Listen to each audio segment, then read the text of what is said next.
अस्सलाम वालेकुम प्यारे बच्चों। आज हम देखेंगे बातचीत के क्या आदाब हैं। आदाब अदब की जमा। किसी काम करने के तरीके को अदब कहते हैं और बातचीत आपस में एक दूसरे से बातें करना। तो आज हम जो उर्दू का चैप्टर कर रहे हैं उसका नाम है बातचीत के आदाब।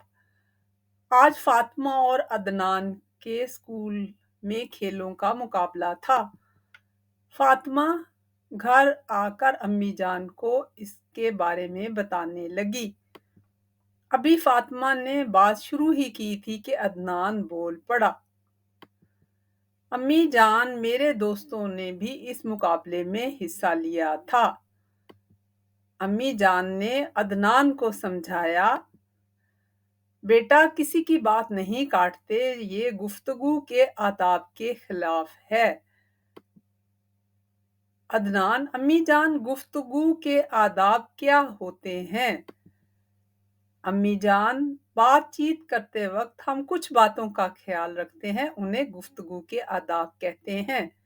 चलें प्यारे बच्चों, आओ देखते हैं कि गुफ्तगू के आदाब क्या हैं।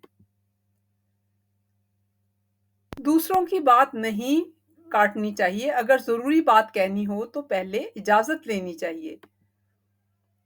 हमेशा नरमी से बात करनी चाहिए। बात ठहर ठहर कर करनी चाहिए। हमेशा सच बोलें, जो भी बोलें सच बोलें वरना खामोश रहें।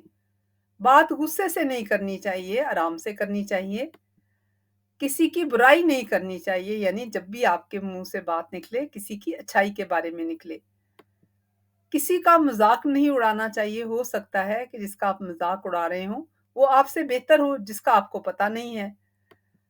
अदनान, शुक्रिया अम्मी जान, मैं आइंदा इन आदाब का ख्याल रखूंगा। तो प्यारे बच्चों, अदनान की तरह हमें भी इन बातों का ख्याल रखना चाहिए। आपको मालूम होगा कि एक हदीस है कि नबी करीम सल्लल्लाहु अलैहि वसल्लम ने फरमाया, मुसलमान बुज़दिल हो सकता है, डरपोक हो सकता है, लेकिन वो झूठा नहीं हो सकता। तो हमें हर हाल में सच ही बोलना चाहिए। अब ये कुछ अल्फाज हैं मुकाबला, जिसमें इसके हिज्जे दिखाए गए हैं। कैसे अल्फाज मिलकर जब लिखे जाते हैं तो एक लफ्ज बनता है। तो मीम काफ अलिफ बे लाम है मुकाबला, और फिर अराबी लगाए गए हैं इनके ऊपर। फातिमा, फातिमा नाम है लड़की का। तो ये देखें इस तरह से हरूफ बनते हैं जब उन्हें इकट्ठा लिखा जाता है। ये है गुफ्तगू यानी बातचीत। खिलाफ, किसी की मुखालफत करना। बातचीत, आपस में गुफ्तगू करना। ठहर, थोड़ा सा वक्फा लेना। आइंदा यानी मुस्तकबिल में हम ये कहेंगे, हम नहीं करते। उम्मीद है आज की वीडियो आपको पसंद आई होगी। इस वीडियो को लाइक करें, शेयर करें और चैनल को सब्सक्राइब करें।